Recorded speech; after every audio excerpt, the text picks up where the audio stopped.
reformers of the Enlightenment. So, in our previous discussion, we talked about some of the philosophes, some of the Enlightenment philosophers, particularly in the realm of politics. Now we're going to be stepping a little bit away from politics as we look to philosophes and other reformers with an eye towards humanitarianism. Those who were reformers, who were trying to make society a better place. So the first of these gentlemen we're going to see is actually a repeat from our previous list, is Jean-Jacques Rousseau. Now, we already talked a great deal about Rousseau's concepts on the reform of government. What needs to be talked about a little more was his work with education. So, in his book Emile, Rousseau describes what he believed was the ideal education for a young, enlightened man. He felt that students should not be forced to learn anything. That was his idea. That you would learn your skills as you needed them. So, for example, no one would require Emile when he reached, 6 or 7 years old to learn how to read. Rather, Emile would remain entirely ignorant of writing until such time as he, say, got a letter that he was unable to read, and then would have to learn to read in order to understand the contents of the letter. He argued that in this way, young men would learn to would kind of learn for themselves. He even argued that students shouldn't be made to, say, patch up or close a broken window, but when it got cold in the classroom, then they would learn the value of having the window repaired and things like that. And his idea was that in this manner, young men would acquire the skills they needed. Now, he never had any intention for the education of girls to be anywhere near as involved. His idea is that, the young men should eventually start learning Enlightenment ideals as they got older, moving from this rational base as a child where they learned as they needed to an area where they then begin to learn more about society and interactions on a need-to-know basis. He thought that girls should remain relatively unlearned, as sort of empty vessels for their husbands to then fill up their mind with their own ideas. Now, in stark contrast to that, we have Mary Wollstonecraft. She was an advocate of women's rights and also of education. Spelt wrong here, I understand. Moving on. In her book, A Vindication of the Rights of Women, she took Rousseau's theory on education and she applied it to both men and women, arguing that both boys and girls should learn in an environment similar to one Rousseau advocated for. She also was one of the earliest people to advocate for educating boys and girls together, at least until the age of puberty. She felt that young men and young women should both be educated in the same setting, only separating them when they reached ages when they may have to learn different life skills. One of her main convictions was that women were just as capable of rational thought as men, but did not appear to be as rational because they were denied access to the education afforded to their male peers. So, that is the basis of Mary Wollstonecraft. Now, finally, we have William Wilberforce. Now, unlike a lot of the other people on this list, what makes Wilberforce very interesting is that he actually had some degree of political power. He was a member of Parliament, a PM.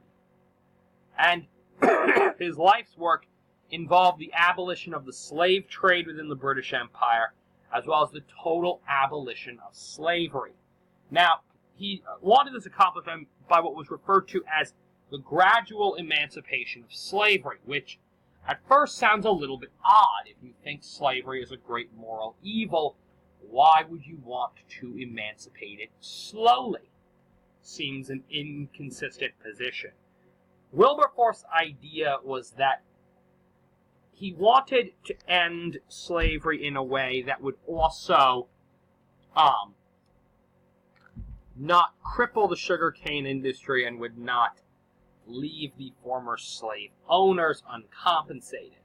What eventually was arrived at was a system that the British had where those under the age of 6 their freedom was simply bought by the British government. So the British government paid off the slaveholders in its own colonies to release their younger slaves.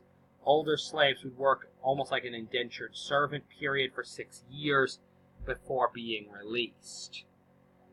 But in this manner, Britain actually ended slavery within its empire in the early 1800s, whereas countries like the United States would wait until the mid-1800s to end slavery. And Brazil would actually wait until the 1890s to end slavery within its own country. So, at least to Wilberforce's credit, he was able to get a great portion of the world, since Britain owned a very large chunk of the planet, to become slave-free by this method. Now, he also worked for the abolition of the slave trade. This was his earlier maneuver, which was to simply get to simply arrive in a position where British ships were not taking part transporting slaves from Africa to British colonies. And this was kind of the first step in getting rid of the institution of slavery within the British Empire, limiting the importation of new human beings into a life of slavery.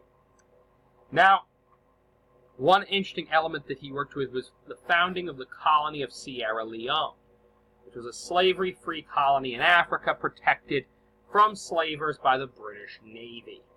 The reason why he worked for this was that when he was first arguing against the evils of slavery, he found a great deal of opposition from basically early racists, is the best way to put it. A lot of these people argued that African people did not have the mental capacity to participate in civilization, and that their enslavement was a beneficial condition. In order to argue against this and argue that no, in fact, African people did have a great capacity to participate in civilization, even European-style civilization, he moved to set up basically a model colony in Sierra Leone where emancipated slaves, white colonists, and traditional African tribal leaders actually all were citizens of this same colony, and to their credit did manage to work together with a fairly decent degree of harmony. There were corruption issues like in any colony, but the colony was overall a rousing success, and is something that was often pointed to by Wilberforce and other abolitionists when arguing against the opinions of early racists. Wilberforce actually spent a great deal of his life working on this goal, and died only days after the law was passed that abolished slavery within the British Empire. So that concludes the end of our lecture on the reformers of the Enlightenment. In the last few minutes of class, and the time is left of class, I would ask you all to begin working on, or to finish working on your sheets. The ones I gave you, the 4 causes worksheets, I want you to finish working on those for the remainder of the class. And tomorrow we'll have a different lesson because tomorrow is Halloween.